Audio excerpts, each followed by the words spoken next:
오, 네, 됐습니다. 감사합니다. 자, 2강. 어제는 로이드 존스 목사님의 1강 효과적인 이 부르심을 전체적인 부분으로 쭉 이렇게 봤다면 오늘은 존 머리의 유효한 이 부르심에 있어서 중복되는 부분도 있고 그것은 우리가 반복 학습이라고 하죠. 한번 또 어제하고 오늘 한번 또 듣고 또 내일도 조금 더 반복되는 부분도 있을 수 있어요. 또 듣고 이렇게 한다면 우리가 기억이 더 오래 지속할 수 있고 또 우리 청년의 때 그걸 반복해 듣는다면 더 복된 그때보다 더 복된 일이 없지 않나 그런 생각을 갖습니다. 그럼 존 머레이는 유효한 부르심에 대해서 어떻게 말을 하는지 살펴보도록 하겠습니다. 자, 우리가 부르심 이 자체만을 가지고 유효한 부르심이라고 할 수 없습니다. 어제도 말했듯이 일반적인 그런 부르심, 보편적인 부르심 그런 게 있기 때문에 자주 이 복음의 이 보편적인 부르심의 뜻으로 쓰이기 때문입니다. 자주 그렇게 쓰인대요. 실제로 복음의 은혜는 모든 사람에게 차별 없이 주어집니다.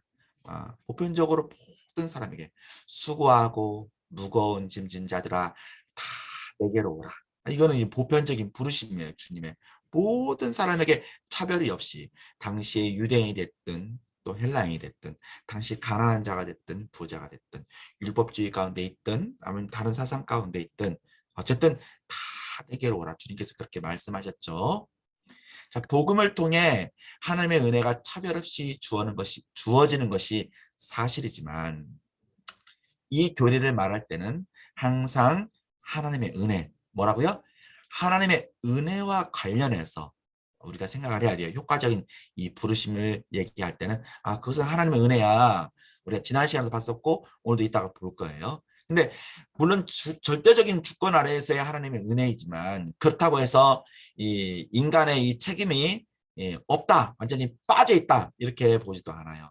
인간의 책임 또한도 하나님은 하나님의 은혜 가운데서 그렇게 움직이고 역사해 나가시는 분이 하나님 아버지시다라고 하는 것입니다. 자, 우리가 복음을 통해서 하나님의 은혜가 모든 사람에게 제시되는 것을 말할 때는 아까도 말했던 것처럼 보편적인 부르심이라고 하는 것이 맞습니다. 마태복음 22장 14절에 말할 때도 보편적인 부르심인데 거기에 보면 청함을 받은 자는 많아요. 이게 보편적인 부르심이고 택함을 입은 자는 적으니라. 이거는 유효적인 부르심이라고 볼 수 있습니다. 이렇게 보편적인 청함을 받은 자는 많다라고 하는 것은 구약의 몇몇 구절에서 다 그런 결론들을 뒷받침을 해주죠. 그래서 구약 성경에 보면 정말 이스라엘 백성이며 많은 사람을 다 불렀는데 결국은 구약 성경의 창세기부터 시작해서 말라기까지 가는 데서 숫자들이 이스라엘 민족들이 이제 뭐 애굽에서 나온 숫자만 장정만 60만 명이었으니까 엄청난 숫자가 이제 그 이스라엘 땅에 적과 꿀이 흐른 땅에 들어갔잖아요. 그렇게 엄청난 많은 숫자가 이제 들어가는데 민족을 이루어서 백성이 되어서 이제 나가는데 결국은 저 바벨론의 포로로 끌려갔다가 돌아온 그런 숫자들이 자꾸 남은 자라는 단어가 나중에 많이 사용이 돼요. 그래서 줄어들고 적은 숫자가 나와요. 마치 삼각불에 이 오른쪽에 누워져 있는 삼각불 꼭지점을 향하듯이 적은 숫자들이 만들어지고 있는 것입니다. 그런데 다시 신약에서는 이 꼭지점의 작은 사라져버릴 것 같은 그 남은 숫자가 다시 이렇게 복음이 들어오면서 유효한 이 부르심, 성령을 통한 유효한 부르심이 이제 확장적 있게 이렇게 나아가고 있는 것입니다. 그래서 신약 성경에서 특별히 구원과 관련해 부르심이라는 말을 사용할 때 중요한 거예요. 구원과 관련해 부르는 거예요. 말을 사용할 때는 거의 일관되게 복음을 통한 보편적인 부르심이 아닌 사람을 구원으로 인도하는 유효한 부르심을 가리킨다라고 하는 것입니다. 그래서 뭐 사도 베드로가 이제 성령에 충만하여서 말씀을 전할 때 그곳에 있는 뭐 500여 명의 형제들이 다 이렇게 성령의 충만함을 받았더라. 그렇게 구원에 관련된 그런 부르심을 유효적인 부르심이다라고 하는 것입니다. 자, 우리가 잘 아는 로마서 8장, 그리고 고린도전서 1장 9절, 베드로서 1장 10절 같은 말씀보다 한결같이 그런 말씀을 하세요. 신약 성경들이죠. 그죠? 또 미리 정하신 그들을 또한 부르시고, 부르신 그들을 또한 의롭다 하시고, 의롭다 하신 그들을 영화롭게 하셨느니라. 이 로마서 이 8장의 이 부분이 구원의 이 여기 특히 30절 여기부터 그럴 거야 아마. 구원의 이 서정에 대해서 소명 소명 중생 뭐 회심 이런 이 순서에 대해서 아마 쭉 많이 나와 있어요. 그 부분이 30절부터 시작을 하는데 거기에 이제 예정에서 그다음에 부르심으로 이렇게 나아가고 있는 것이거든요. 또 고린도전서에 보면 너희를 불러 그의 아들 예수 그리스도 우리 주와 더불어 교제하게 하시는 누구라고요? 하나님은 미쁘시다. 하나님이 그렇게 하시고 있죠. 자, 또 그러므로 형제들아 더욱 힘써 너희의 부르심과 택하심을 굳게 하라. 이렇게 말씀하고 있는 것은 다 유효적인 이 부르심에 대한 성경 구절을 말해주고 있는 것입니다. 이러한 이유 때문에 일반적인 부르심을 말할 때는 유효적인 것을 가리킨다라고 하는 것입니다. 거의 예외 없이 예외가 있어요. 그렇지만 예외 없이 신약 성경은 이 부름받은, 부르시는 이라는 할 때는 구원에 이르게 하는 유효한 이 부르심을 뜻한다라고 하는 것입니다. 먼저 부르심의 주인이 누구냐? 이거는 이제 어제 했던 거지만 반복해서 너무 중요한 부분이니까 한 번 더 보도록 하겠습니다. 부르심의 주인은 하나님이십니다. 아까 고린도 1장 9절 읽었잖아요. 우리를 정말 저 캄캄한 암흑에서 어두운 곳에서 정말 우리가 동굴 속에 한번 들어가 있다 생각을 해봅시다. 얼마나 컴컴해 빛이 없는 상태에서 그런 영혼을 우리를 끄집어내서 볼지 못한 그 소경 맹인을 눈을 뜨게 해서 누구와 더불어 교제하고 주와 더불어 교제할 수 있다라고 하는 것은 우리 죄인들에게는 가장 큰 영화야. 영화. 우리가 돈 억만금 버는 것보다 또 뭐 청년들 입장에서는 지금 현재에는 취업하는 것, 믿음의 가정을 이루는 것 다 중요하죠. 근데 더 중요한 것은 주님과 더불어 교제하는 것이 1순위야. 그게 우리 인간에게는 가장 큰 복이야. 그리고 가장 큰 영화라니까요. 그 누가 해주시냐? 하나님이 해주신다. 하나님의 은총을 간구하는 우리 청년들이 되었으면 좋겠어요. 그 다음에 디모데후서 1장 8절 9절 말씀 속에도 보면 그러므로 너는 내가 우리 주를 증언함으로 또한 주를 위하여 갇힌 자 된 나를 부끄러워하지 말고 오직 누구의 능력? 하나님의 능력을 따라 오직이야. 하나님의 능력을 따라 복음과 함께 고난을 받으라. 자신이 이제 비록 이제 감옥에 갇혀 있는 것이 있지만 결국 부끄러워하지 않고 있어. 오히려 권면하고 있지 않습니까? 그리스도와 연합되고 또 우리가 그 부르심에 나아가는 것은 어떤 면에서 고난이 온다고 해도 결국 그런 것이 아니다라는 것을 말해주고 있습니다. 하나님이 구절도 그러지 않습니까? 우리를 구원하사 거룩한 소명으로 부르시면 그의 행위대로 하심이 아니요. 우리의 죄송해요. 우리의 행위대로 하심이 아니요. 오직 누구의? 자기의 뜻과 하나님의 뜻과 영원 전부터 예수 그리스도 안에서 우리에게 주신 은혜로 하심이다 라고 말씀하고 있습니다. 이것에 대해서 좀 이따 또 얘기 좀 구체적으로 나올 거예요. 자, 중요한 것은 바로 우리를 부르신 분은 하나님이시다라고 하는 것입니다. 이런 면에서 부르심 역시 또 거듭남, 또 칭의, 또 양자됨 다 마찬가지로 하나님의 은혜와 능력의 역사이다라고 하는 것입니다. 절대적인 어제도 얘기했지만 절대적인 주권, 하나님의 불강력적인 그 은혜, 그 은혜가 우리 마음 가운데 소원을 두고 역사해주고 있는 거예요. 그것이 누구에서 나온 것이 아니라고요? 우리 자신에게 스스로 나올 수 없다. 자기 자신을 거듭나게 하거나 의롭다고 하거나 양자 삼을 수 없는 것처럼 자의로 스스로 구별하거나 불러낼 수 없다. 우리는 전적 타락한 존재야. 무능력한 존재야. 오직 하나님만이 부르심은 하나님의 행위입니다. 이런 사실을 통해 우리는 구속을 적용하는 데 있어서 우리가 얼마나 전적으로 하나님의 주권적 은혜에 의존해야 되는지 우리는 절감해야 된다라고 하는 것입니다. 하나님의 절대적인 주권 은혜에 의존해야 된다. 구약 성경을 읽다 보면 여러 가지의 환난과 고난과 고통들이 이스라엘 백성들에게 오죠. 근데 거기 핵심은 무엇이냐면 계속해서 하나님을 의지하라, 의존하라. 자꾸 그 얘기해. 너희들 힘, 너희들의 지식, 너희들이 갖고 있는 그 뭐 땅덩어리, 군사력, 말의 힘, 숫자, 인구의 숫자, 여기 절대 그런 것을 의지하지 말라. 주권적인 하나님의 그 은혜만 늘 의지하라. 그것을 반복해서 보여줘요. 말씀하고 있는 거예요. 근데 이스라엘 백성들은 계속해서 놓치지. 근데 그게 단순히 이스라엘 백성들의 역사로만 그냥 기록이 남았을까요?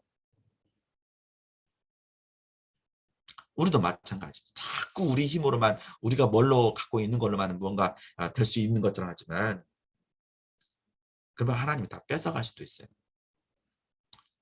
구약성경이 그랬거든요. 나라도 잃고 심지어 하나님 직접 세우셨던 그 성전 또한도 다 짓기까지도 다 바벨론 포로로 다 포로 때 그때 다 가져가 버리고 성벽도 다 무너뜨렸지 않습니까? 우리가 좀 두려운 마음으로 내가 청년의 때 비록 힘이 넘쳐나지만 겸손하게 하나님을 정말 얼마만큼 의존하며 살아, 얼마나 의지하나, 얼마나 하나님을 찾고 있나, 하나님의 주권적인 은혜가 내 인생에 필요합니다. 이런 갈망이 우리 청년들 마음 가운데 진심으로 역사하길, 그게 하나님의 은총이에요. 오늘 이 말씀을 듣는 가운데 있기를 간절히 원합니다. 자, 우리의 구원에 실제적으로 참여한 첫걸음이라고 부르심이라면 하나님이 구원의 주의라는 사실을 통해 구원을 계획하고 객관적으로 성취하는 것 이상으로 그것을 개개인의 삶에 적용하는 것. 그러니까 실제적으로 참여하는 첫걸음도 하나님. 그리고 우리 개개인의 삶에 적용하는 것도 주권적인 하나님의 구원의 역사이다라고 하는 것. 처음부터 끝까지 다 하나님께서 다 알고 계시기 때문에 절대적으로 하나님을 의지해야 됩니다. 어떤 사람들은 이 교리가 달갑지 않을 수도 있습니다. 하지만 그것은 하나님의 은혜를 싫어하기 때문이며 모르니까 은혜가 무엇인지 모릅니다. 하나님께 속한 고유한 특권을 자기 자신에게 돌리고자 내가 자기 자신에게 돌리고자 하기 때문입니다. 더구나 이러한 성향이 어디에서 비롯된 것인지 우리는 잘 압니다. 자, 둘째로 유효한 부르심의 주체 또한도 바로 하나님 아버지이시다라고 하는 것입니다. 유효한 부르심을 받은 사람들은 하나님을 무엇라 부를 수가 있어요? 아버지라고 부를 수가 있어요. 로마서 8장에 나옵니다. 우리가 하나님을 목사님이 어렸을 때 아버지라고 하는 게 무슨 뜻인지 잘 몰랐어. 나 육신의 아버지가 있는데 왜 하나님을 또 이렇게 아버지라고 또 해야 돼? 이렇게 잘 모르기 때문에 그랬던 거예요. 근데 조금씩 자라면서 그 뜻이 우리 하나님은 나의 영의 아버지시다라는 사실을 알고 또 더 나아가서는 멀리 볼 때 창조주 하나님으로서 나의 육체적인 부분 또한도 하나님 아버지시구나라는 사실을 나중에 알게 됐죠. 그래서 하나님 나의 아버지라고 우리가 부를 수 있게 되는 것이고 더 중요한 것은 바로 우리가 하나님의 자녀다라고 하는 것입니다. 성경이 가르치고 있음에도 불구하고 간과하기 쉽습니다. 그냥 지나쳐버리기 쉬운 것이지. 우리가 신앙생활을 하다 보면 이 간과하기 쉬운 부분, 이런 부분이 많아요. 그냥 놓치고 가는 부분, 생각하지 않고 가는 부분, 배우지 않고 건너뛰는 부분, 이게 사탄이 우리의 영적 침체를 위해서 놓고 있는 함정과 같은 거야. 그러니까 예를 들면서 우리가 빨리 우리가 학창 시절 때 그 중학생 되고 또 고등학생 되고 대학생 되면 좋겠다라고 하면서 빨리는 생각하는데 그 한 단계 이 과정에 대해서는 심각하게 생각하지 않는 경우가 있거든요. 근데 한 단계가 중요한 거거든요. 1학년은 중학교 1학년은 건너뛰고 고등학교 3학년 가가지고 미분적분 그런 거 하려면 쉬워요? 어렵죠. 그렇다면 좌절하게 되고 실망하게 될 수밖에 없는 것이고 신앙생활도 마찬가지예요. 이 부르심 어떤 면에서 쉬운 부분이지만 또 어떤 부분에서는 어려운 부분이기도 해요. 또 어떤 부분에서는 단순히 부르심이 아니라 이 부르심을 통해서 영화까지도 다 볼 수 있는, 왜냐하면 성경의 이 교리는 다 떨어져 있는 것처럼 보이지만 또 다 하나로 되어져 있거든. 그렇기 때문에 우리가 하나하나 간과해서는 안 된다. 사단이 자꾸 우리로 하여금 그냥 지나치자, 생각하지 말자, 뭐 그런 거 생각해, 뭐 이런 경우가 많이 있어요. 하지만 우리 신앙생활에 결코 그래서는 안 됩니다. 깊게 깊게 생각하면 나아가야 합니다. 삼위 가운데 구원을 계획하시고 선택하시는 분이 누구라고요? 성부 하나님이라고 생각은 하지만, 물론 이런 생각이 잘못된 것은 아니다. 성경이 강조하는 다른 부분들을 놓치기 십상이다라고 하는 것입니다. 놓치기 십상. 놓치기를. 성부를 단순히 구원과 구속을 계획하시는 분, 딱 거기에만 생각한다면 오산일 뿐만 아니라 모독입니다. 우리가 하나님에 대해서 안다라고 하는 것은 이 더욱더 깊게 알아나가야 됩니다. 잘못 알게 되면 하나님의 이름을 망령되이 일컫는 그 십계명의 이 삼계명이죠. 삼계명의 이 죄를 짓는 것과 같다. 그러니까 우리가 하나님을 알 때 잘 알아나가야 돼요. 우리가 지난 그 교리, 우리 원시경제를 통해서 신론을 배웠지 않습니까? 그렇죠? 다 하나님의 존재, 하나님의 뭐 이름들, 이 하나님에 대해서 정확히 알아야 되기 때문에 중요한 부분이었던 거예요. 영원한 경륜을 통해 친히 하나님께서 계획하시고 독생자의 죽음을 통해 성취된 것을 효력 있게 적용하는 일에 성부가 배제될 수 없다라고 하는 것입니다. 그러니까 우리가 성경에 보면 삼일체 그러잖아요. 늘 말씀드리지만 삼일체를 빼놓고 성경이 해석될 수가 없어요. 왜냐하면 곰곰이 보면 성부도 그 일을 하고 계시고 성자도 그 일을 하고 계시고 성령도 그 일을 하고 계세요. 지금 성자께서 십자가에 달려 돌아가시는 그런 일들을 하고 있는 것처럼 보이지만, 물론 그분께 그 일들 돌리죠. 하지만 성부, 성자, 성령께서 다 함께 그 일을 하고 계시는 거예요. 은혜예요, 은혜. 이거는 인간의 말로서 표현할 수 없는 언어의 한계예요, 한계. 구속이 처음 적용되는 단계에서부터 특별하고 고유하고 역사하심으로 자기 백성들과 친밀한 관계로 들어가는 분은 바로 성부 하나님이시다. 자, 아버지는요 항상 아들과 친밀해지기를 원해요. 그래서 솔직히 여기서 목사님도 아들도 눈치를 봐. 좀 더 가까이 가고 싶은데 왠지 그 세대 차이 또는 무언가 거리감 뭐 이런 게 좀 없잖아. 있어. 많이 이렇게 내가 허물었다고 생각하는데도 불구하고 좀 그래. 근데 어느 부모가 자기 자녀와 친밀해지지 않기를 원하겠어요. 하나님도 마찬가지예요. 우리 아버지이시기 때문에 자녀인 우리와 아주 가까이 있기를 원해요. 근데 하나님은 거룩하신 분이시잖아. 근데 우리 안에 죄가 가득히 들어있어 봐. 같이 공존할 수 없는 거거든. 그래서 하나님이 가까이 하고 원하셔서 그렇게 친히 육신이 되어 이 땅에 오셔서 우리의 그 죄값을, 우리 안에 죄값을 다 이렇게 걷어내시고 깨끗하게 하시고 친히 의롭다 해주시고, 그래서 우리 안에 거하시고 있는 것이거든요. 하나님은 그냥 자기가 만든 옛날에 솔로몬이 만든 그 성전 성막에 더 이상 있지 아니하시고 온 우주에 뿐만 아니라 우리 마음에 그렇게 좌정해 계시는 것입니다. 많은 성경들이 이를 뒷받침합니다. 미리 정하신 그들을 또한 부르시고, 예정에 아까 얘기했잖아요. 예정, 미리 정하신 예정은 부르심, 이 부르심의 주체가 된다. 다 주체가 되는 거예요. 하나님께서 바로 앞구절을 보면 예정의 주체와 그 아들이라 불리는 존재를 분명히 구분하고 있습니다. 자, 29절 말씀에 보면 하나님 미리 아신 자들을 또한 그 아들의 형상을 본받게 하기 위하여서 미리 정하셨으니, 이제 아들의 형상을 본받도록 정하신 분 또한도 바로 성부 하나님이다 라고 하는 것입니다. 아들이 아들로 불릴 수 있는 것은 오직 성부와 관련해서만 그렇기 때문인 것입니다.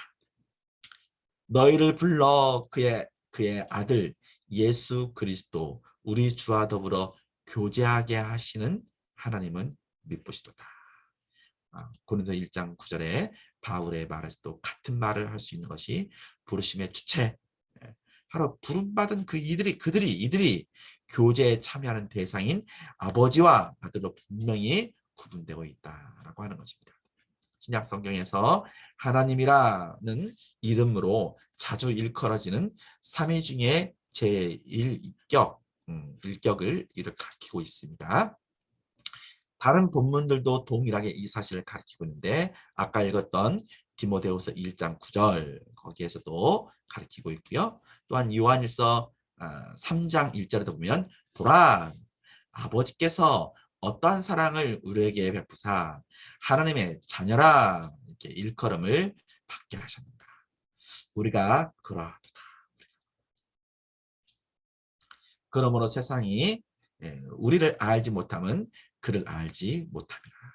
여기서 일컬음을 받다라고 하는 거예요. 일컬음을 받다라고 하는 것은 단순히 그냥 명명 일컬었다 이렇게 명명 그 이상의 의미가 있어요. 하나님의 자녀로 불리도록 하는, 우리를 하나님의 자녀로 불리고 있는 거예요. 그리스도인, 기독교인 다 바로 그렇게 불리고 있는 거예요. 성부 하나님의 유효한 역사를 가지고 있다라고 하는 것입니다. 은혜에 따라 탁월하고 효력 있는 부르시는 일은 성부 하나님이 하시는 일입니다. 그러므로 사랑하는 우리 청년들, 기독교인이라 부름을 받는 것, 또 그리스도인이라고 불리어지는 것, 받고 있는 것들, 또 뭐 교인이라고 부를 수도 있겠죠. 성도라고 부를 수도 있겠고, 이렇게 불림을 받는 것에 대해서 기뻐하고 즐거워하길 원합니다. 왜냐하면 하나님의 그 은혜로 말미암아 탁월한 효력, 유효적인 효력으로 우리를 부르셨기 때문에 그러한 부름을 받게 되는 것입니다. 조금 더 부르심의 본질을 한번 봅시다. 성경이 말하는 말들은 풍성한 다 의미들을 많이 담고 있어요.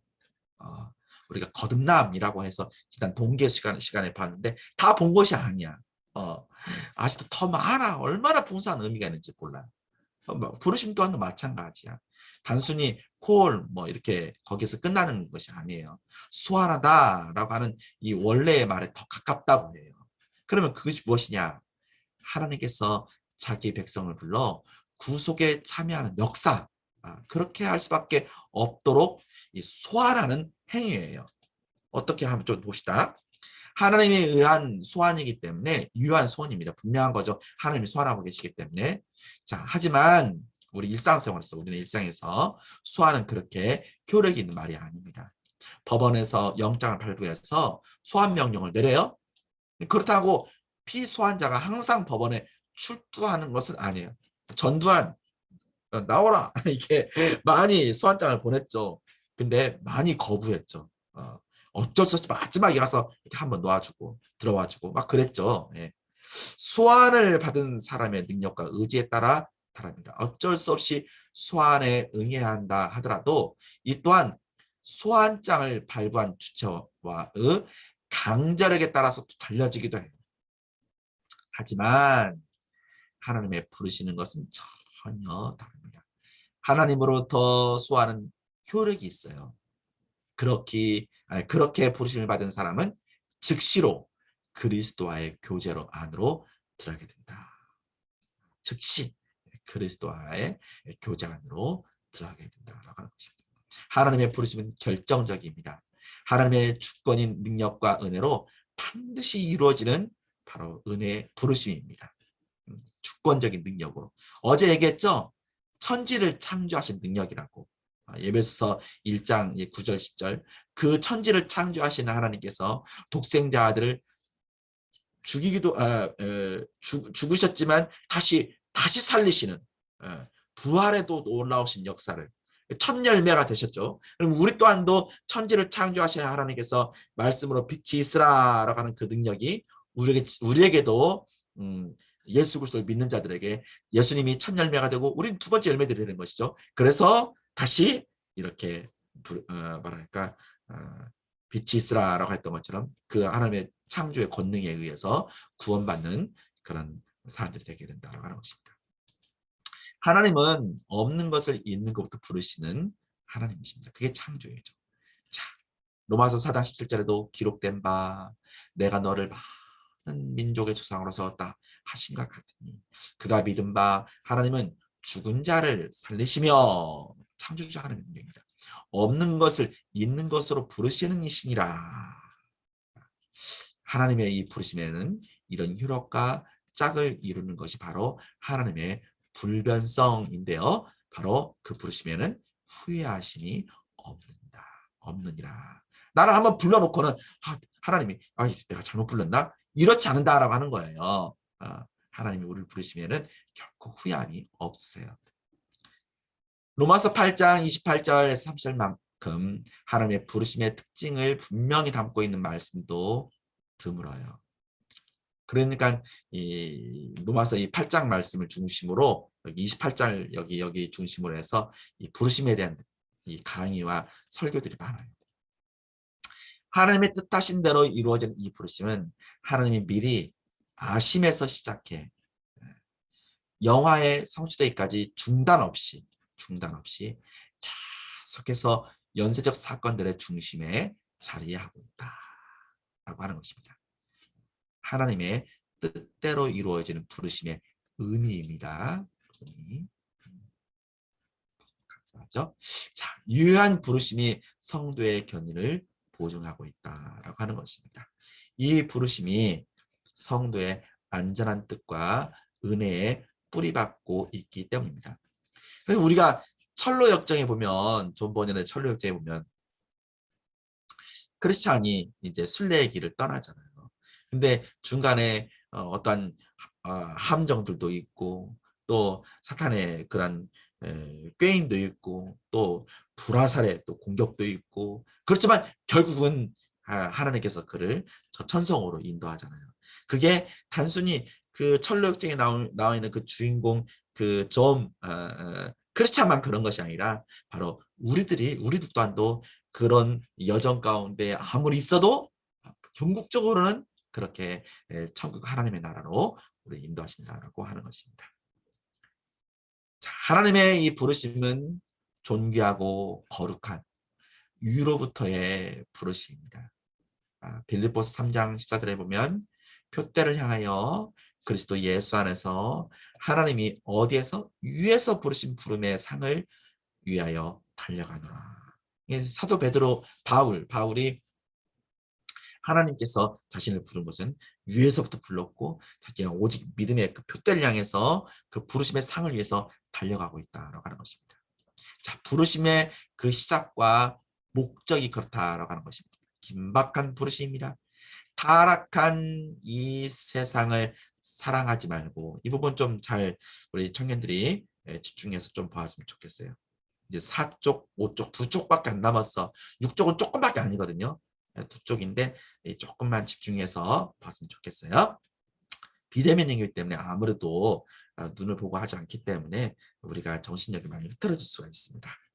자, 타락한 이 세상을 사랑하지 말고 분리되고 구별되게 살라는 부르심입니다. 이 부르심 목적이야. 불경건과 정욕과 이 세상의 더러운 것들에 빠져 사는 것뿐만 아니라 계속해서 우리가 지난 거듭나면서 계속한 것은 안 된다고 그랬어요. 그것들에 이끌린다면 아직 은혜로 말미암아 하나님의 유효한 부르심 받지 못한 것입니다. 그래서 계속이라는 단어에 이 부르심도 중요한 부분에서 목사님이 한 번 더 가운데에 선을 그었습니다. 부르심을 받은 자들은 그리스도의 것으로 부르심을 받은 자. 누구의 것? 그리스도의 것으로. 그분의 기업과 특별한 소유로 부름을 받은 자이다 라고 하는 것입니다. 그러니까 저와 여러분은 예수님의 것이야. 예수님의 기업이고 우리들은 또한 예수님이 우리의 기업이기도 해요. 예수님이 우리를 특별한 소유로 삼고 있어요. 예수님은 우리의 가장 귀한 보물이에요. 보배예요. 보배. 또 예수님도 우리를 그렇게 보배처럼 여겨주세요. 그러므로 그들은 성도로 부르심을 받은 것입니다.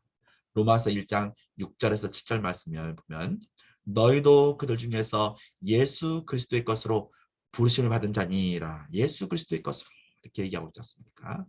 로마에서 우리가 이제 로마서 1장이 이제 우리 청년부 수련의 주제 말씀이죠.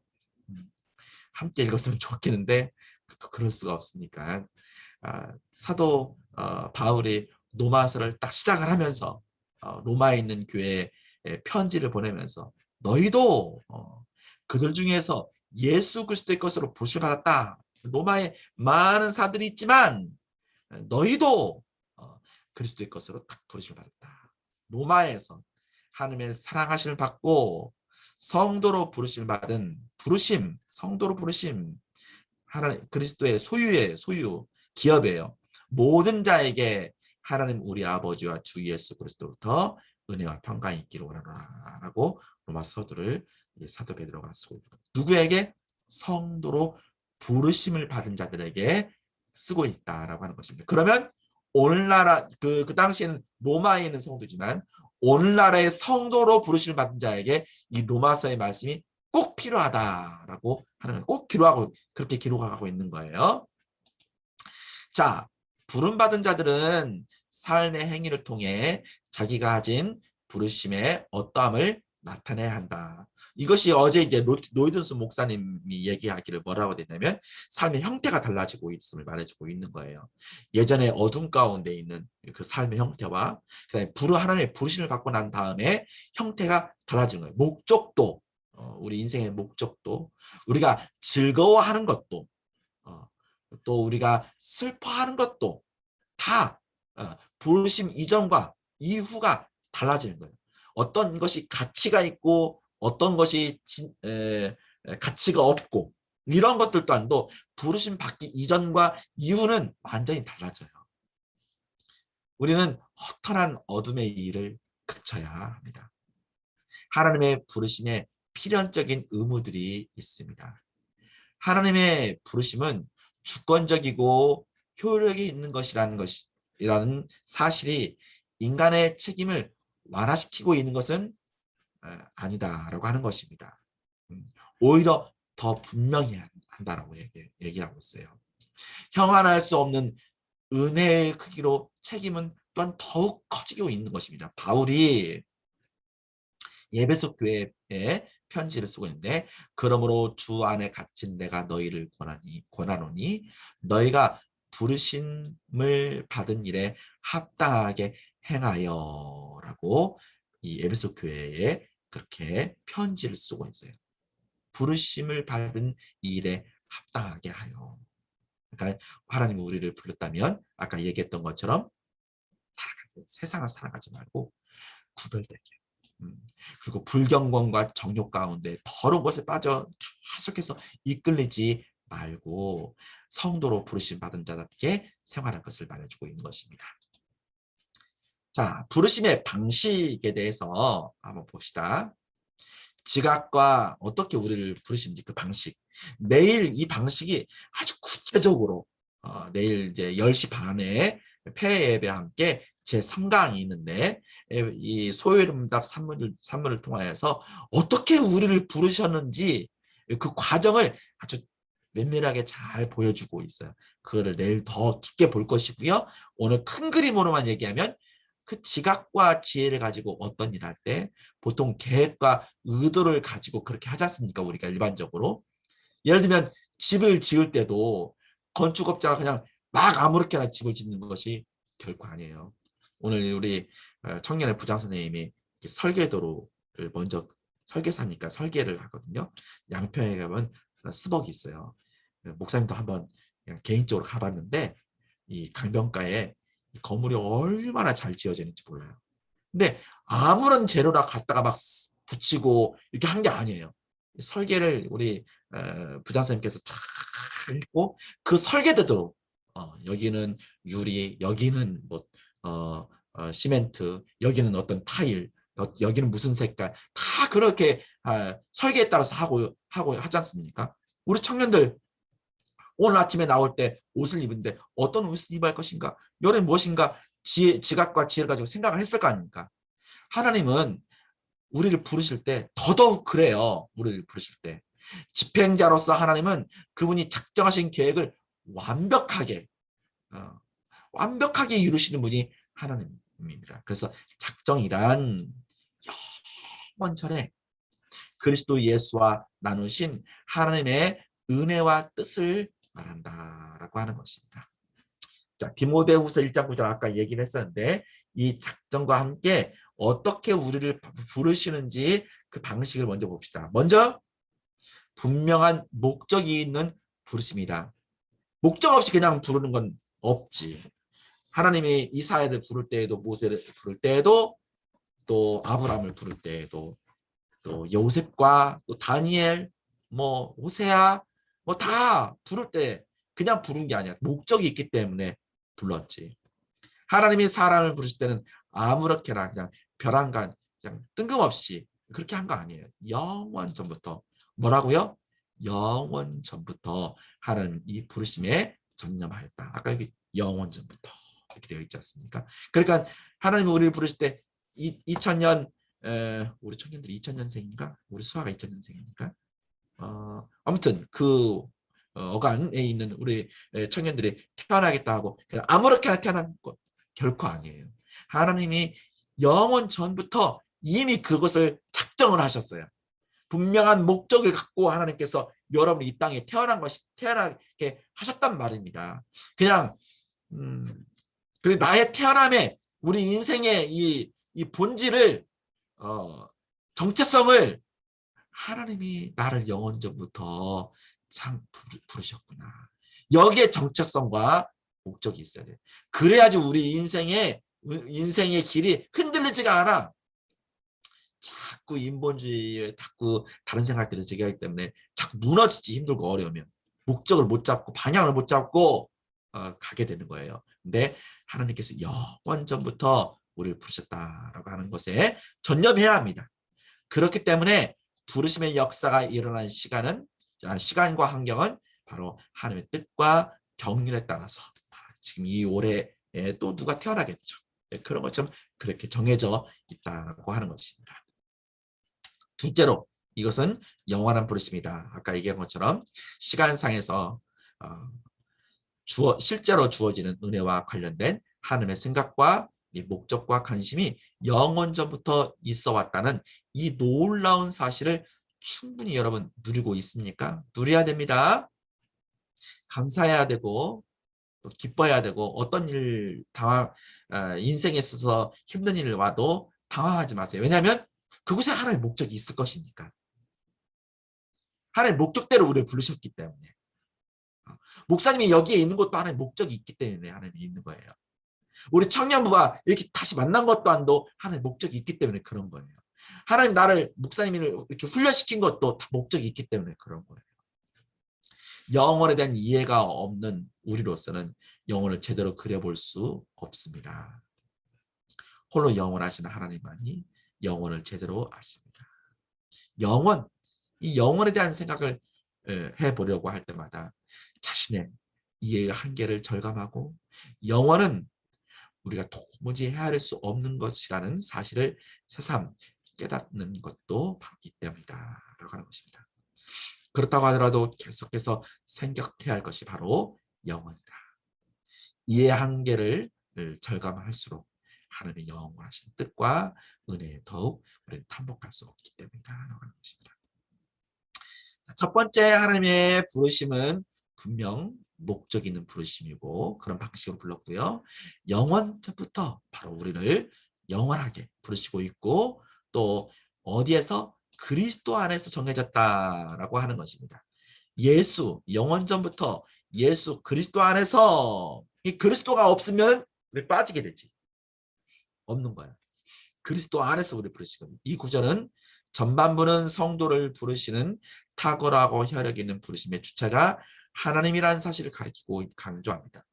구속을 하나님의 백성에게 적용하면서 성부와 하나님을 배제해서는 안 됩니다. 이 부르심의 주체가 누구라고요? 바로 하나님이기 때문에 앞전에 우리가 이미 얘기했잖아요. 하지만 여기서부터 그리스도 없는 부르심 또한 생각할 수 없다는 사실도 잊지 말아야 됩니다. 그러니까 하나님이 이렇게 얘기하고 있고 또 그리스도 예수 안에서 이렇게 얘기하고 있어요. 그러니까 이단들이 삼위일체 부정, 삼일체에 대한 얘기 나올 때마다 막 뭐 잘못됐다고 막 얘기하는데 그 사람들이 잘못된 거예요. 성경은 삼일체를 빼놓고 아까도 얘기했지만 해석할 수가 없다라고 하는 것입니다. 그리스도 없이도 부르심 또한 생각할 수 없다. 잊지 말아야 됩니다. 이 사실은 영원전의 부르심을 계획하고 있게 한 성부의 경륜이 결코 그리스도와 상관이 없이 있을 수 없다는 사실에서 가장 잘 알 수 있다. 하나님께서 은혜로운 목적을 따라 자기 백성을 위해 정하신 것 역시 그리스도를 떠나서는 생각할 수 없다. 자, 그래서 사도 베드로는 바울은 에베소 교회를 향해서 찬송하리로다 이렇게 이 기도를 시작할 때 먼저 그렇게 얘기하고 찬송하리로다. 하나님 곧 우리 주 예수 그리스도의 아버지께서 하나님을 먼저 얘기하고 있고 그 다음에 그리스도 안에서 예수님을 얘기하고 있고 하늘의 모든 신령한 복을 우리에게 주시되 바로 모든 신령한 복을 주시려고 우리를 부르신 거예요. 언제부터? 창세 전에, 영원 전에 그리스도 안에서 우리 그리스도 또 얘기하고 있죠. 우리를 택하사 우리로 사랑 안에서 그 앞에 거룩하고 흠이 없게 하시려고 우리를 부르셨다라고 하는 것입니다. 결국적으로 하나님과 우리 교제하도록 기도의 일을 교제를 만들고 구원의 경륜에 포함된 이런 역사를 통해 삼위 하나님이 어떻게 서로 연락을 하고 완벽한 조화를 이루시는지 잘 알게 해주는 대목입니다. 구원의 원천에는 바로 이러한 삼위간의 조화와 협력, 보존, 통치, 섭리를 그렇게 얘기해요. 보협통, 보존, 협력, 통치. 바로 그 3위가 다 조화와 협력 가운데 자리를 하고 있는 것입니다. 그럼 이제 결론 여기 존 머레이의 유효한 부르심의 마지막 부분에 살펴보는 것은 부르심의 우선성이라고 하는 부분이에요. 우리가 이 부르심, 소명이라고 하는 이 부분이 구원의 서정에 있어서 우리가 어디에 놓아야 될 것인가 그 순서를 영화 뒤에 놓아야 할 것인가 칭의 뒤에 놓아야 할 것인가 아니면 칭의 앞에 놓아야 할 것인가 이러한 것입니다. 근데 이제 내일 그 부분을 조금 더 구체적으로 볼 텐데 한마디만 얘기하면 어떠한 시간적인 그런 개념이라기보다는 논리적인 개념으로 우리가 알아야 된다라고 하는 것입니다. 내일 더 볼 거예요. 진술한 바와 같이 거듭남이 부르심보다 논리적으로 앞선다고 해도 신학적으로 크게 달라질 것은 없다. 이게 논리적인 것까지도 얘기를 하는데 이 존 머레이가 볼 때는 앞에 두는 것이 맞지 않나라고 하는 그 우선성을 얘기하고 있는 거예요. 그 이유가 뭐냐? 실제적으로 첫째 보면 신자가 그리스도와 연합하도록 하나님의 역사를 성경은 부르심이라고. 그러니까 예수님과 연합하기 전에 하나님의 역사가 있었는데 그 역사가 불렀기 때문에 봐봐요. 고린도 1장 9절에 보면 너희를 그쪽 불렀잖아요.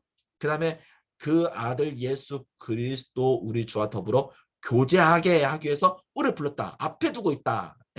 우선성을 얘기하고 있는 거예요. 그 다음에 물론 그리스도와의 연합을 통해서 구원하는 하나님의 은혜가 우리 안에서 역사하게 됩니다. 거듭남은 또한 이 구원은 은혜가 우리 안에서 역사하는 출발점입니다. 그래서 아무튼 너희를 불러 이게 있기 때문에 하나님께서 그 일들을 하고 있기 때문에 앞에 두고 있다.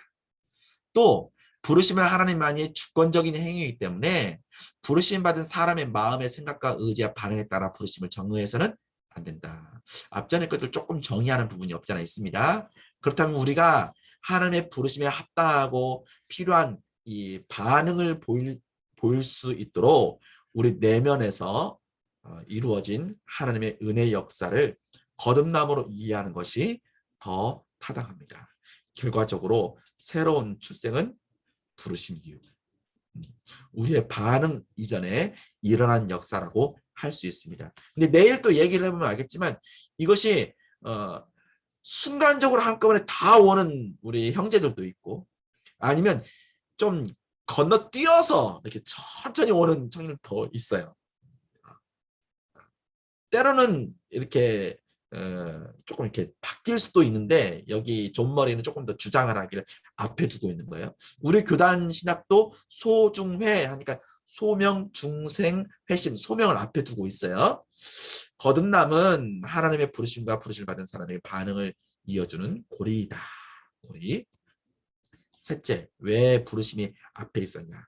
로마서 8장 28절 30절에 바울이 구속의 적용을 말할 때 순서상 하나님의 가장 처음 행위부터 시작하지 않았다고 보기는 어렵다. 그러니까 존 머리가 볼 때는 순수상 처음 행위가 바로 부르심이기 때문에 그렇게 봐야 되지 않냐 이렇게 말하고 있는 거예요. 8장 28절에 보면 우리가 알거니 하나님을 사랑하는 자 곧 그 뜻대로 부르심을 입은 자들에게는 얘기를 하고 있죠. 모든 것이 함정까지 서른다. 하나님 미리 하신 자들을 또한 미리 아까 얘기했죠. 미리 하신 자들 또한 본받게 하려고 미리 정하셨고 얘기하고 있습니다. 미리 정하신 예정 다음에 정하신 이를 또한 부르시고 이렇게 얘기하고 있기 때문에 그 다음에 이제 의롭다고 그 다음에 영화롭게 이렇게 이 얘기 나오고 있지 않습니까? 구속이 적용되는 순서를 나열할 때 맨 나중에 가장 마지막 행위가 오는 것처럼 가장 처음 행위를 가장 먼저 언급했다고 보는 것이 자연스럽다. 그가 하나님의 선택이라는 구원의 가장 궁극적인 원천에까지 거슬러 올라간다는 사실이 이런 주장에 힘을 보탠다.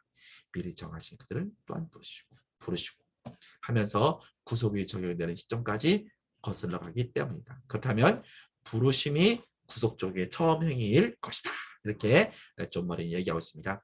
넷째로 여기만 보면 끝입니다. 존 머레이는 구원의 부르심의 우선성에 있어서 구속이 적용되는 각각의 국면들은 하나님의 은혜의 뜻하신 모든 목적을 통해 이해할 수 있다. 뜻하신 은혜로 뜻한 목적에 의해서 이런 국면들 하나하나가 하나님의 영원하신 뜻에 부합되기 때문이다. 하지만 신약 성경은 부르심이 일어나 하나님의 영원한 목적에 부합한다는 사실을 유독 강조하고 있어요. 하나님의 영원하신 목적, 구속이 적용되는 가장 최초의 행위가 은혜로 말미암는 영원하신 뜻에 부합하게 시작되었다면 구속이 적용되는 전 과정, 전적으로 하나님의 영원한 뜻에 따라 되는 것이다. 시작도 그리고 전 과정도 이러한 이유들 때문에 하나님의 백성을 구속자여 구원자여 하나님이신 그분 안에 있는 모든 은혜와 덕에 참여한 자가 되도록 그리스도와 연합과 교제를 불러들이는 하나님의 주권적이고 효력 있는 부르심과 함께 구속의 적용이 시작된다고 볼 수 있다라고 하는 것입니다. 이렇게 해서 존 머레이의 유효한 이 부르심에 대해서 살펴보았습니다. 특별히 우리 인간의 책임과 관련이 없는 것이 아니다 라고 하는 사실 잊지 마시고 유효한 부르심을 받은 우리는 그리스도와 더불어 교제하기 위해서 주권적인 하나님께서 우리를 부르셨고 실질적으로 우리는 그 하나님께서 우리가 주체를 해서 하나님의 형상을 본받게 하고 또 더 나아가서 우리는 본질적으로 하나님의 구속에 이 참여한 자로서 소환되어져 있는 하나님의 소환되어져 있는 자다라고 하는 것입니다. 그래서 세상을 사랑하지 말고 분리되어 구별되고 유효한 부르심에 받지 못한다는 사실 잊지 마시고 분리되고 구별된 삶을 우리는 살아야 돼요. 삶과 행위에 나타내는 그런 삶을 살아야 된다. 부르심의 목적 있다라고 하는 사실을 잊지 마시고 그 방식에 있어서 항상 나를 부르시면 분명 목적이 있다. 우리 청년을 부르며 목적이 있고 영원한 부르심이다. 그리스도 안에 섬겨졌다. 이걸 잊지 마십시오. 항상 여러분의 이 삶의 인생의 이 정체성을 잡아주는 귀한 기준이 될 것입니다. 그리고 부르심의 우선성 또한도 이 존 머레이는 맨 앞에 두고 있다라고 하는 사실 또한 그리고 맨 앞에 이르실 뿐만 아니라 끝까지 하나님께서 그 모든 일들을 하신다는 사실 또한 또 감사하며 나아가는 복된 내가 있기를 원합니다. 여기까지 마치겠습니다. 목사님 기도하고 마칠게요. 참 좋으신 하나님 아버지, 오늘 수련회의 둘째 날 또 힘들지만 집중력을 또 은혜를 주셔서 이렇게 존 머레이의 이 유효한 이 부르심의 이 귀한 내용을 진술들을 살펴볼 수 있도록 우리를 이렇게 또 불러주심을 감사합니다. 우리 청년들 하나님이 정말 영원전부터 불렀다라고 하는 그리고 그 부르심이 청지를 창조하신 하나님의 그 능력으로 부르셨고 또 목적이 있다라고 하는 사실 그리스도 안에서 바로 예수 그리스도를 이렇게 닮도록 만들었다는 사실을 기억을 하고 죄를 멀리하고 구별된 삶을 살아 정말 하나님이 기뻐하시는 그 인생을 살아나가는 하나님의 아들들이 다 되도록 축복해 주옵소서. 감사와 영광을 돌리며 예수 그리스도의 이름으로 기도합니다. 아멘.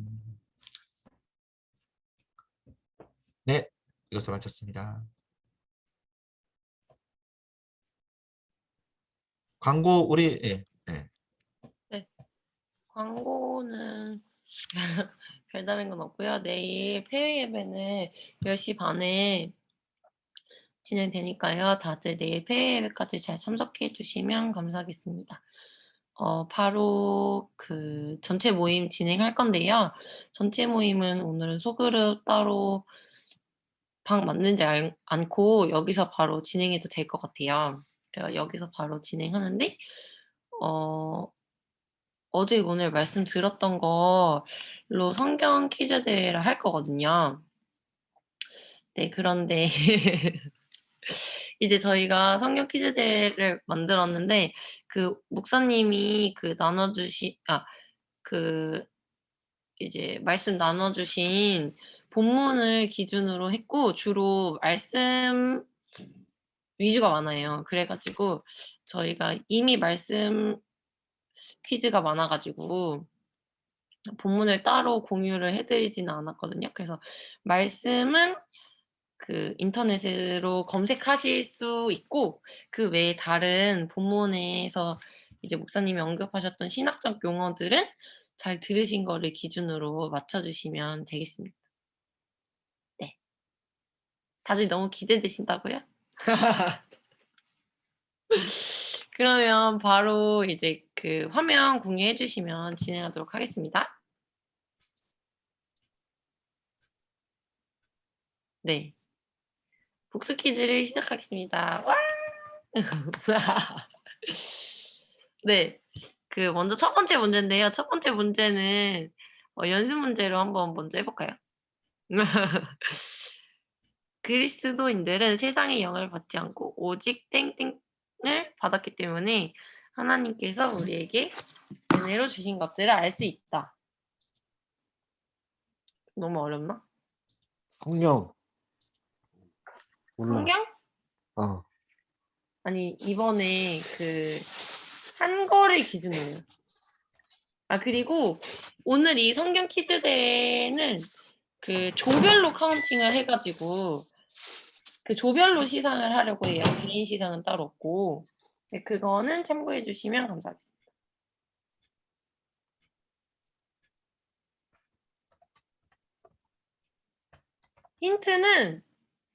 힌트가 정 필요하면 이거는 원식 오빠가 힌트를 주는 걸로 주시는 걸로 하면 어떨까? 저는 약간 너무 즉흥적이기 때문에 약간 이성하면 원식 오빠니까 원식 오빠가 그 리즈너블한 그런 뭐라 그러지? 힌트를 주시는 걸로 하면 어떨까요? 우리 그 본문 말씀의 기준으로 한 건데 목사님이 이렇게 드래그 해주신 부분 있잖아요. 주로 그런 게 위주거든요. 아니면 목사님이 좀 힌트를 주시겠어요? 마이크가 안 켜져 있어가지고. 세상과 반대이지 않을까? 네네, 그쵸. 여기 지금 힌트가 나와 있어요, 이 본문에. 지금 이 문제 안에. 대꾸 형식이라고 보면 되는데. 재영이 오빠 표정 뭐야?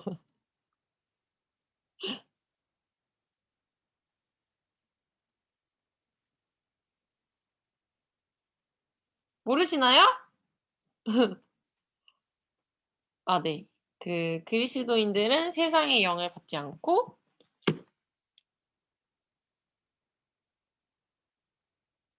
네. 이거는 이제 제가 그냥 답을 알려드리는 걸로 하겠습니다. 하나님으로부터 온 영입니다. 그 어차피 점수가 없기 때문에. 네네. 그냥 대꾸예요, 대꾸. 그렇게 알고 그러니까. 계시면 되고 그 너무 어렵게 생각들 하는 것 같아. 네. 어제 얘기 아닌가 이게? 어제 말씀? 아, 네. 그리고 어제 거를 중심으로 해서 문제가 많이 나왔고 그리고 일단 저희가 중간에 나간 인원들이 있어가지고 조를 좀 불러드리면 1조는 어제랑 좀 다르네요. 어제랑 다른 거 맞나요? 네, 비슷합니다. 네네. 저희 임원이 빠져가지고 그런 건데 1조에 팅팅이 왔어요. 팅팅이 어제는 2조였었거든요. 아, 그래. 근데 팅팅이 그냥 그 2조여도 될 것 같은데 그렇게 하시죠. 어제 했던 대로 하면은 재영이 오빠, 신영이, 동국이 오빠가 이제 1조고요. 2조는 찬이 오빠, 견목이 오빠, 지윤이, 팅팅 이렇게입니다. 네. 어제 조 그대로라고 생각하시면 되고 새로 오신 찬이 오빠랑 신영이만 확인해 주시면 됩니다. 네. 그러면 이제 단체 사진 찍어야 된다. 얼굴 내밀다. 아, 맞네. 음. 이거 다 하고 찍을까요? 지금 찍을까요? 알아서 해요. 이거 다 빨리 진행하고 다 같이 사진 찍는 걸로 하겠습니다. 네. 그럼 다음 문제 넘어가 볼게요. 여기 문제 안에 힌트가 주로 녹아 있어요. 저희가 목사님 본문을 거의 그대로 가져온 거여가지고.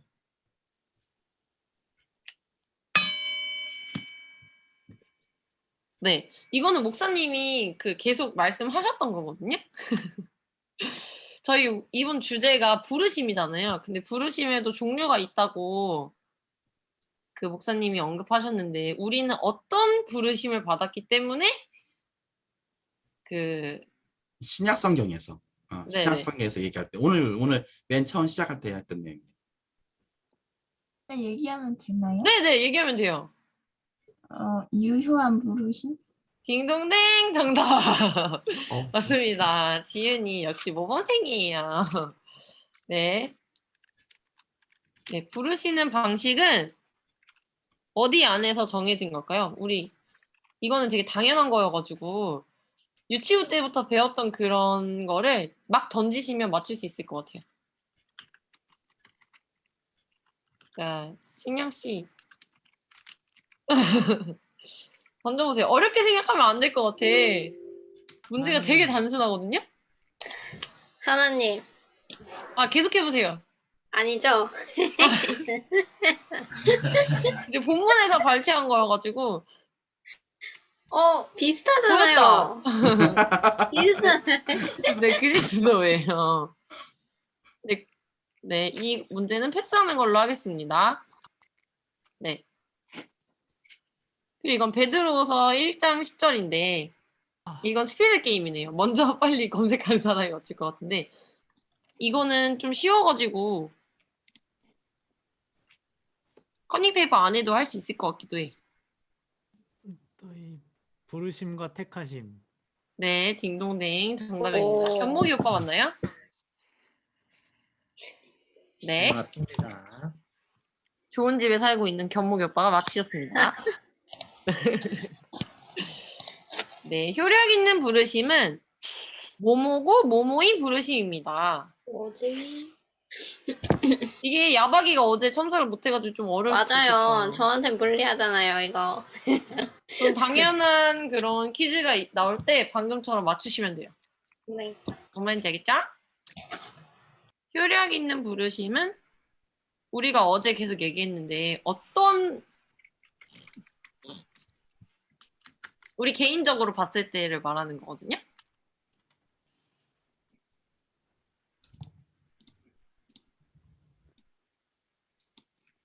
너무 어렵나요? 앞에 거 잘 모르겠는데. 그러면 앞에 것만 알려드릴게요.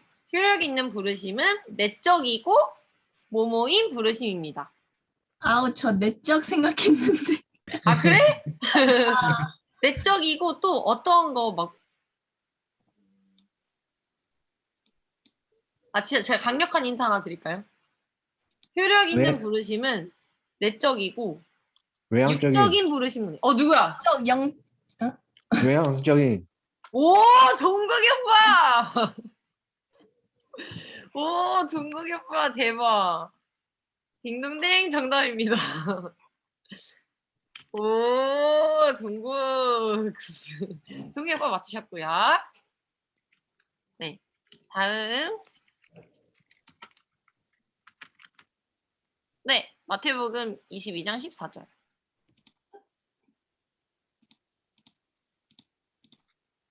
우리가 부르심을 할 때 많이 이제 언급이 되는 내용인데 청함을 받은 자는 많되 택함을 입은 자는 적으니라. 딩동댕 맞죠, 맞죠, 맞습니다. 그 저희가 부르심을 배울 때 성함 받은 사람은 많지만 우리는 택함 받았다고 얘기했죠. 그래가지고 중요한 말씀이어가지고 발췌했습니다. 네 그리고 또 말씀 퀴즈인데 이건 좀 쉬워서 바로 맞힐 수도 있을 것 같아요. 살리는 것은 뭐니? 이것도 대꾸거든요.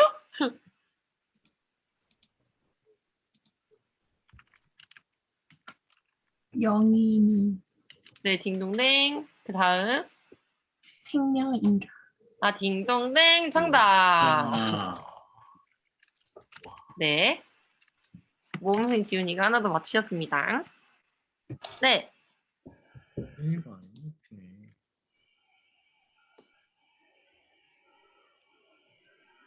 1장 17절. 의와 진리? 지혜와 계시. 네, 맞아요. 그러네. 지혜와 계시입니다. 그래서 하나님을 알게 하신다. 부르심 받은 사람들은 하나님을 알게 된다. 그런 내용이 핵심입니다. 계속 말씀 얘기가 나오네. 에베소서. 네. 너희는 그 은혜에 의하여 믿음으로 말미암아 네. 구원을 받았으니 이것은 너희에게서 난 것이 아니요 하나님의 선물이라. 딩동댕 정답 거의 외웠나요? 아니다. 아니요. 거의 래퍼인 줄 알았어요. 거의 뭐 순장님 외우신 줄 알았네. 네. 너무 자연스럽고.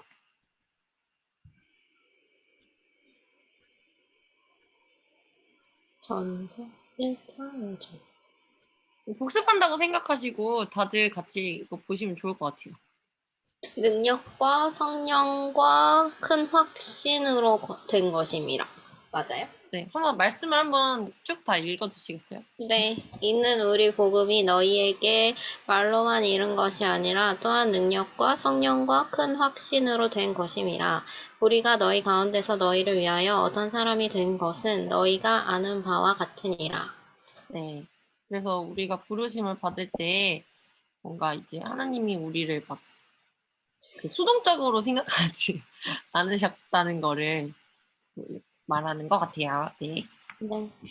어떻게 이렇게 빨리 찾지? 옆에 성경책 펴놓으면 돼요, 오빠. 오, 아니요, 그래도 그렇지 너무 빨리 찾는데. 목소리 못 봐라. 아, 진짜요? 누출한 거 아니야? 네. 디모데후서 1장 9절입니다. 거룩하신 소명. 봐봐. 와, 근데 야마기가 빠르긴 하다. 어떻게 된 거야? 아, 저 야마기. 동독오빠인 줄 알았어요. 죄송해요, 목사님. 있잖아. 아, 저 앱 켜놔가지고. 그래도 그렇지. 이거 너무 빠른데. 네, 읽어주세요. 하나님이 우리를 구원하사 거룩하신 소명으로 부르심은 우리의 행위대로 하심이 아니요 오직 자기의 뜻과 영원 전부터 그리스도 예수 안에서 우리에게 주신 은혜대로 하심이라. 디모데후서 1장 9절. 그래서 부르심의 주체는 하나님이시다를 한 번 더 말씀해 주신 거고요. 네. 여기서 주관식 단답형 문제 나와요. 아, 이거 어렵다. 어제 문제. 루디아가 다른 사람들과 달리 복음을 알고 받아들이게 된 이유는 뭘까요? 루디아가 어제 나온 사람인가요? 네. 네, 그렇습니다. 루디아가 누굴까? 연목이 오빠 약간 문제를 지금 빨리 말하려고 오, 입에서 지금 장전돼 있는 것 같은 장전된 것 같은 입 모양인데 아닌가요? 지금 발사되는 줄 알고 정답. 정답!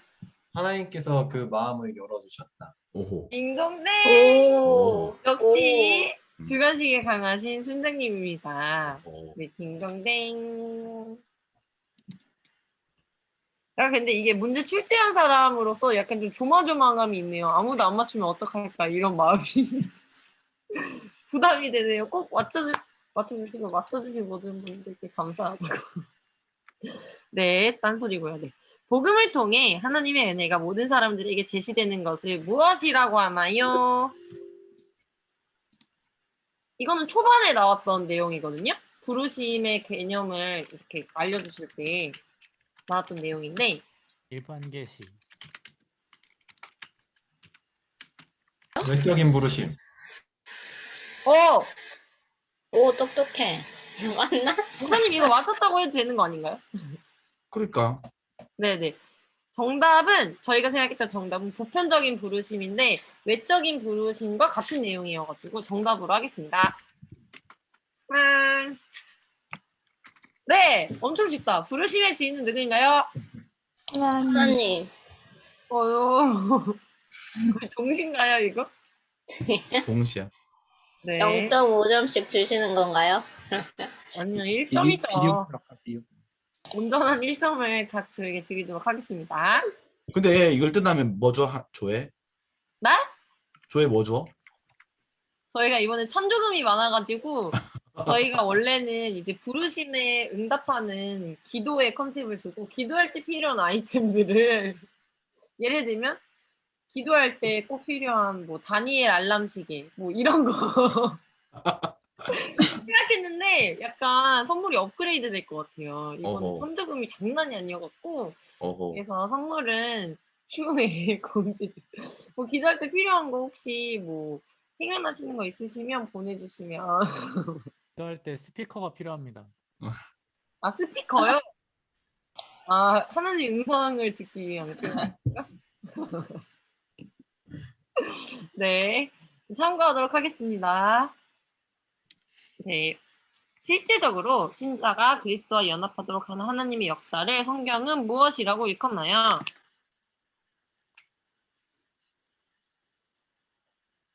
약간 되게 단순해가지고.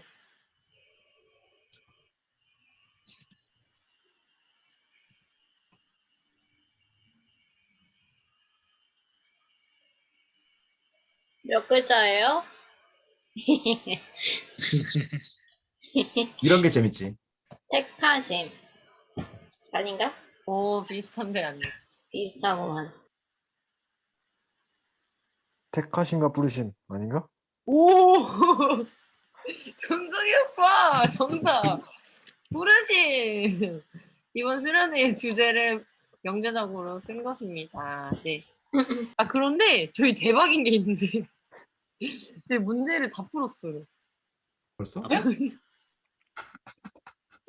이렇게 빨리 진행될 줄 몰랐는데 저희가 문제를 되게 많이 출제를 했거든요. 그런데 그 문제가 벌써 바닥이다 버렸네요. 당황스럽다. 그래서 일단은 당황스러운 마음을 가라앉히고 단체 사진을 먼저 좀 찍도록 하겠습니다. 스크린샷을 먼저 찍어주시고.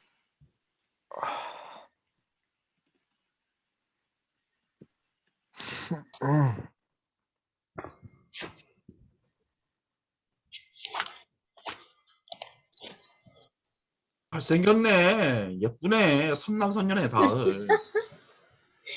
동국이가 이상해. 종목이 오빠? 조금만 나오니까 그렇잖아.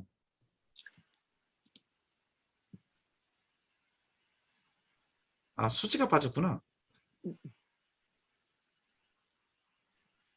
됐나요?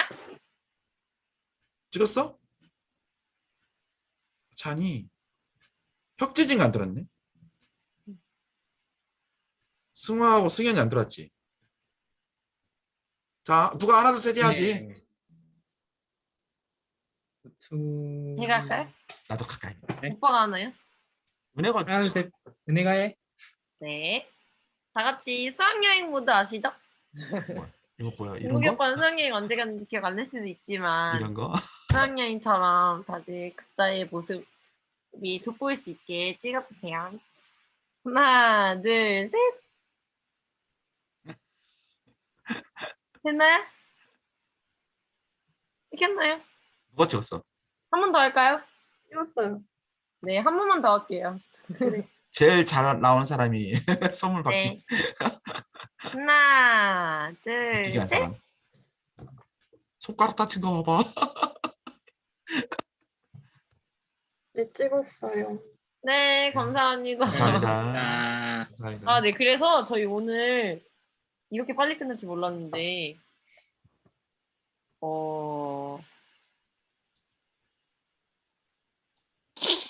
마지막으로, 네, 여튼, 일단 점수 발표를 먼저 하시죠, 회장님. 네네. 점수 발표는, 네, 네. 점수쟁이 원식 제가- 오빠께서 해주시도록. 네. 자, 오늘은 1조가 9점, 2조가 5점 해서 1조가 이겼습니다. 아, 네, 재영이랑 그 누구 있지 또? 아무튼 그 조가 이겼습니다. 동국이 형이랑 신영이 있는데 1조가 이겼습니다. 축하해요. 아, 네, 다들 별로 이긴 감동이 없으신 것 같긴 한데. 아예 좋습니다. 아, 직접적으로 받아야 되는데 이제 못 받는데. 아, 네. 아직 손에 떨어지는 게 마음으로 없어서. 받겠습니다. 그래서 저희가 이렇게 빨리 끝날 줄 몰랐는데 죄송해요. 그래가지고 끝났는데 혹시 남은 그것 동안 이제 혹시 좀 일정이 있으셔가지고 빨리 퇴장하셔야 되는 분은 퇴장하고 나머지 인원은 네.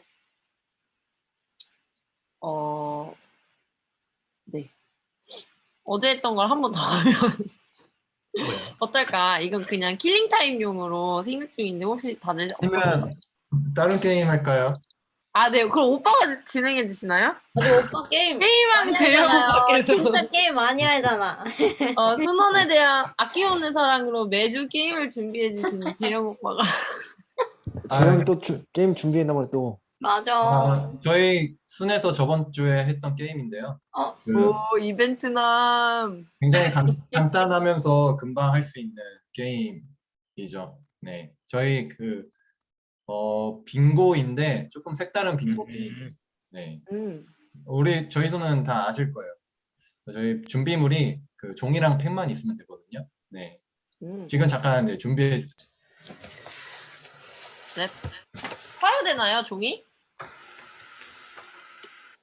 아니요, 뭐 A4 용지 한 장이면 돼요. 이렇게 작은 거밖에 없어가지고 아, 상관없습니다. 작아도 자기만 있으면 돼서. 네. 목사님도 같이 하시나요? 목사님도 같이 하면 목사님 나갑니다. 같이 하면 바이바이. 좋을 것 같아. 아니요, 왜 목사님- 도망가요? 강력하다. 알았어. 목사님도 종이랑 펜을. 저 준비했어. 아, 네, 좋습니다. 그러면은 네, 게임에 대해서 설명을 할게요. 일단 제가 공유 화면을 띄겠습니다.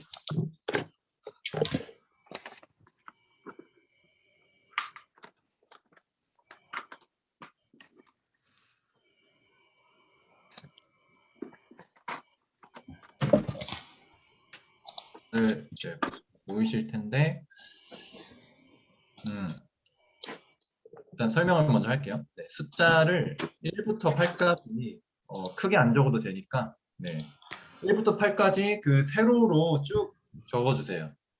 가로는 말고 세로로. 네, 세로로요. 네, 세로로 쭉 1부터 8까지 숫자를 적어주고, 그리고 이제 그 옆에다 제가 주제어를 제시해 줄 거예요. 예를 들어서 교회라고 하면은 교회 하면 떠오르는 단어를 각 숫자 옆에다가 적으면은 뭐 예를 들어서 성경, 뭐 목사님.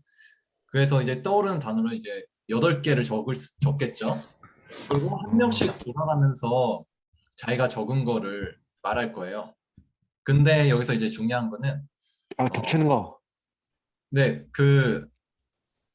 무조건 단어가 이거는 남이랑 똑같은 단어를 최대한 많이 이제 맞추는 게 유리합니다. 그래서 예를 들어서 내가 성경을 썼는데 지훈이도 성경을 썼다. 그러면은 이제 2명이잖아요.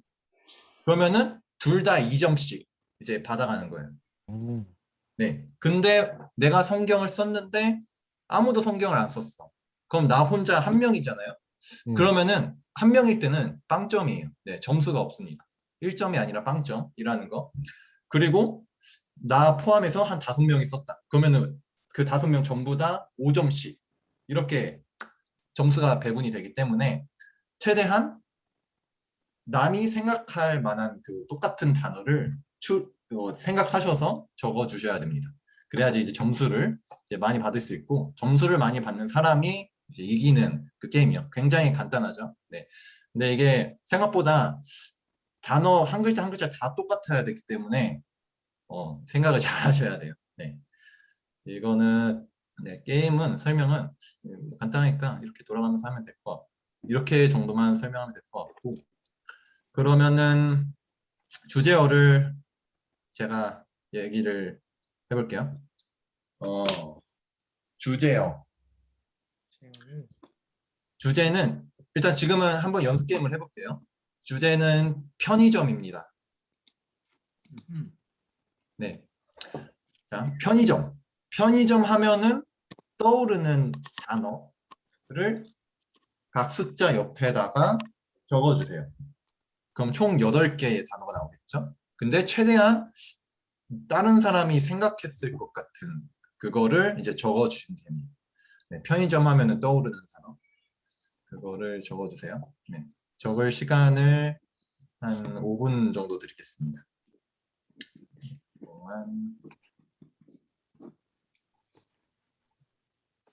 그래서 이 게임을 저번에 했는데 남들이 어떤 생각을 가지고 있는지 그게 되게 또 관심사에 대해서도 알게 되고 또 좋더라고요. 네. 저번에는 저희 주제어가 교회랑 여름이었는데 네. 상당히 일치하는 부분이 많이 나왔었습니다. 이거 보시고 나도 참여를 해야 되는데. 편의점.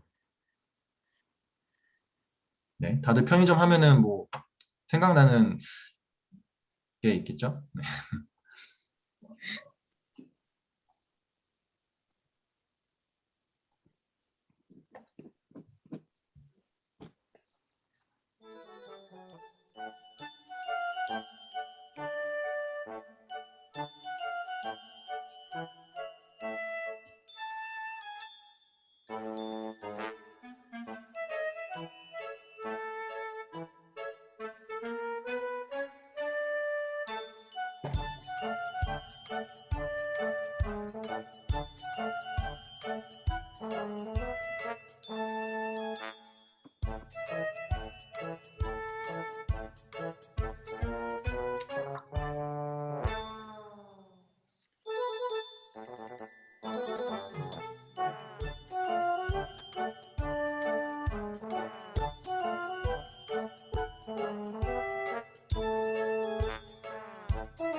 네, 거의 다 적으셨죠?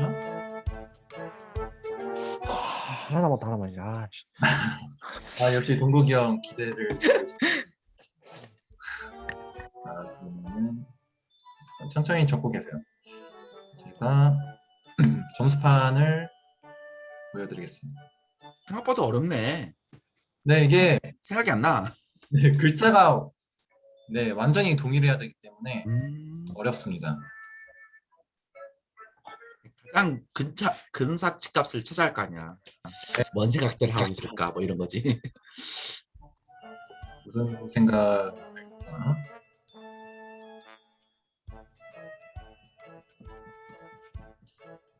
한번 보겠습니다. 사람이 많아서 많이 돌아가겠네요.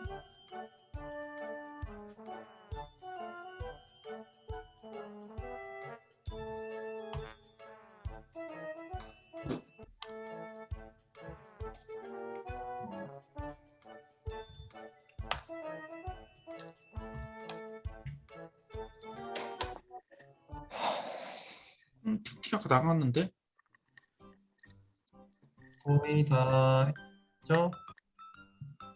팅 없어. 팅팅이 나갔어요. 아, 팅팅 없구나. 언제 나갔지? 그러면은 이렇게 해서 9명이죠? 네, 9명 맞습니다. 네, 그러면은 이제 시작을 할게요. 네, 이거 뭐 금방 끝납니다. 금방 끝나는 게임이에요. 그러면 여기 위에 순서대로 할게요. 네. 저 먼저 단어 1번부터 부르는 거 1번부터? 부르는 거는 어. 숫자랑 상관없습니다. 자기가 부르고 싶은 거 하는데 네, 자기가 먼저 부르고 싶은 거 아무거나 부르면 됩니다. 네, 저부터 하겠습니다. 저는 아이스크림. 여기 있어요. 아이스크림 하신 분은 손 들어주세요. 네. 여기 있어. 우와.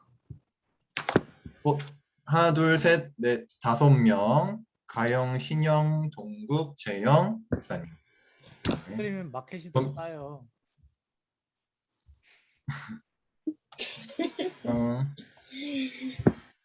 네, 그러면 점수가 지금 이렇게 들어가는 겁니다. 자, 나도 있는데? 네, 나. 동국이 형 했어요. 네. 자, 이렇게 들어갔고, 그 다음에 은혜가 하나 이거 지금 근데 기록 중인데? 기록